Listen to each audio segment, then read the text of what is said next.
Episode 107, New Wheels. Kelly gritted her teeth and stopped walking.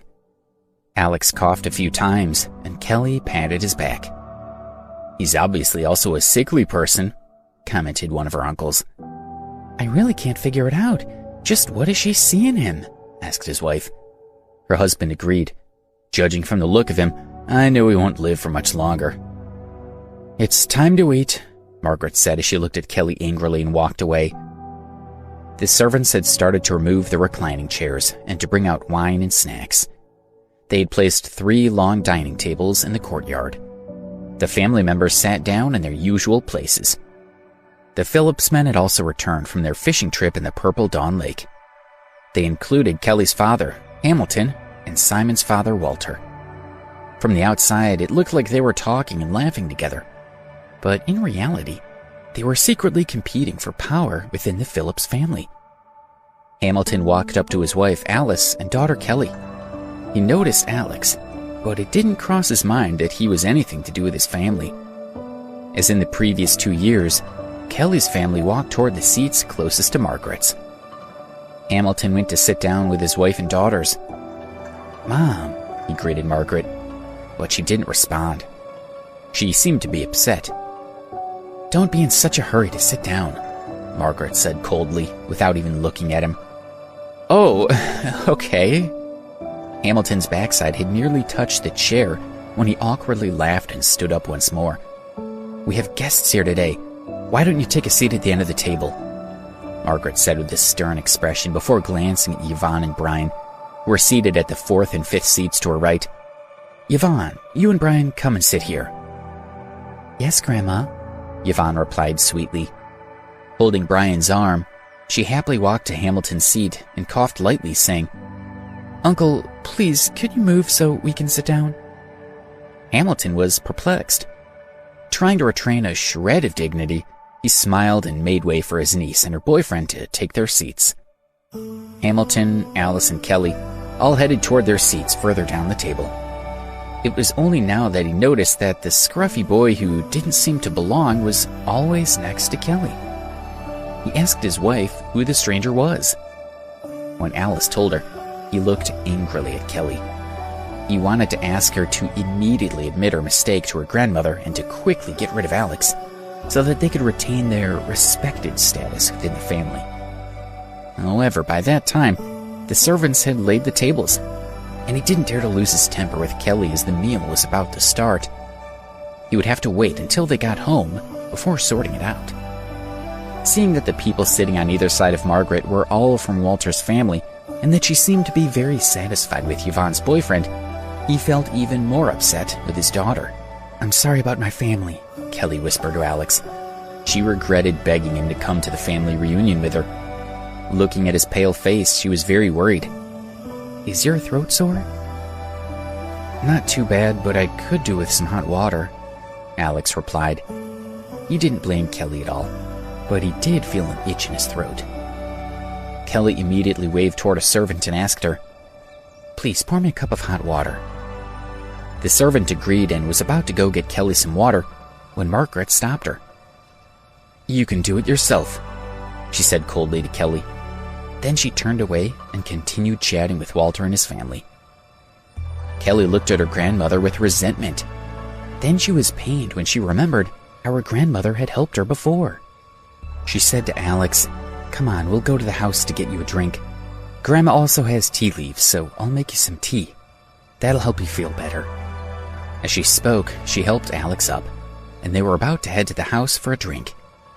They were stopped by Hamilton, who said in a solemn voice, "Kelly, sit down." The anger in his voice made Alex's heart tremble. He didn't want Kelly to be in trouble with her family, so he said softly, "I'll go by myself." "It's okay. You don't know where everything is. I'll go with you," Kelly replied, acting as if she had not heard her father's words. She had decided that she no longer cared if her entire family turned against her. In fact, she wanted them to see that she wasn't afraid to stand up to them. With everyone watching, Kelly supported Alex as they slowly walked into the house. Margaret didn't appear to care that they were defying the family, but as Kelly walked past her, She shook her head and sighed softly. "Damn," Margaret said to herself, trying to get a better understanding of her family's situation. Walter and his wife Elizabeth were quietly listening. Only Yvonne seemed unaffected as she continued playing with her cell phone. Suddenly she opened her eyes wide and shouted excitedly, "Oh, wow!" "This girl," Margaret said with a smile.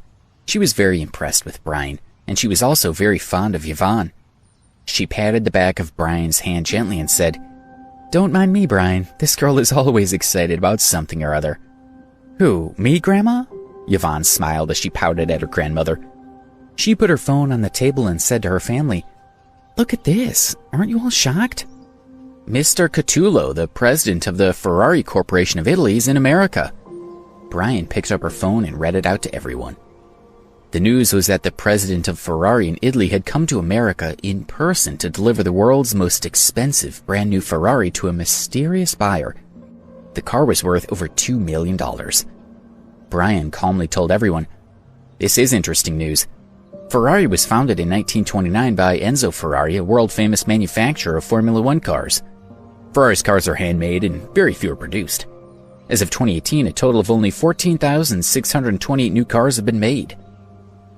Margaret's eyes lit up as she watched Brian and thought, to know so much about one particular news story, this young man clearly has an impressive depth and range of knowledge.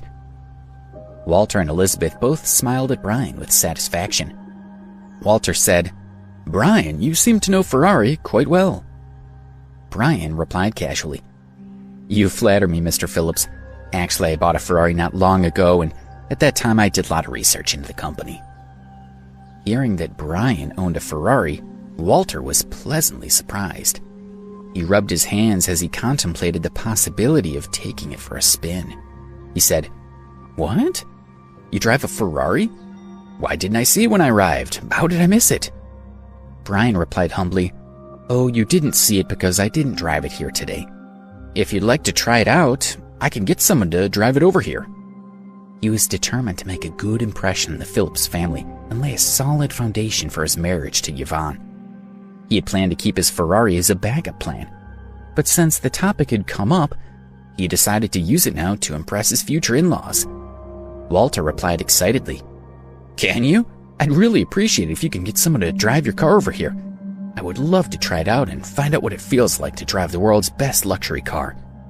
Walter was very proud of his future son-in-law and wanted him to bring the car over to show off in front of the rest of the family. No one else in their family owned a Ferrari. "Okay," Brian agreed. He immediately called a member of his staff and told him to bring his car over.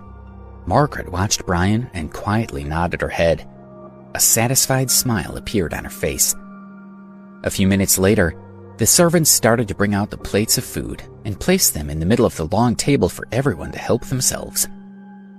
Kelly accompanied Alex back to the table, carrying a cup of tea for him. He had drunk some hot water in the house and was feeling much better. They walked to their seats and sat down. Everyone started their meal and chatted as they ate. Alex realized that he was a little hungry and helped himself to some vegetables and salad. But just as he was putting the salad onto his plate, he noticed that the man sitting opposite him was staring at him in disgust and muttering obscenities to himself. The man said to him, "Aren't you afraid about infecting the rest of us if you're sick? You're so thoughtless." His wife agreed. "I certainly won't be eating from any of the dishes that this sickly boy's touched. I don't want to catch anything." Kelly was annoyed when she heard them discussing Alex in such a derogatory manner. However, she already knew that none of her family liked him, so it didn't seem worth getting angry with these two in particular. "Don't worry about them," she said to Alex. "Tell me what you want to eat and I'll serve you." She continued in a whisper as she spooned some stew onto his plate. The meal went on without incident, and the family members continued to chat happily amongst themselves. Halfway through the meal, Alex's phone rang. Everyone watched him with contempt as he pulled out his cell phone. It was such a cheap brand that they all concluded that he must be a complete loser, and their opinions of him sank even lower. Of course, they all had the latest expensive models, Alex looked at the number on his phone. It was the manager of the New York Auto Exhibition Center. It must be news about my new Ferrari, he thought as he answered the phone. Hello, Mr. Ambrose, the caller said excitedly.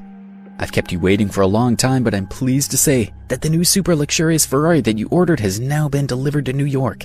Where are you now? I'll bring it to you. Alex was surprised. He answered, The car is here in New York? But I still have half the money to pay, don't I?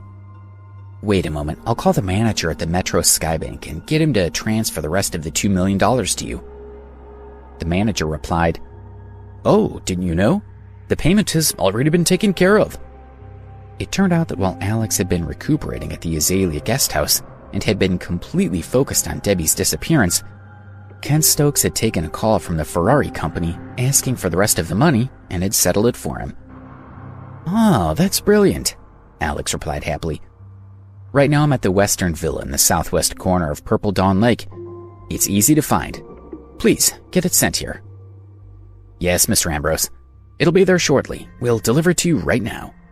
The manager agreed respectfully and ended the call. Alex put his phone away and realized that everyone was looking at him curiously.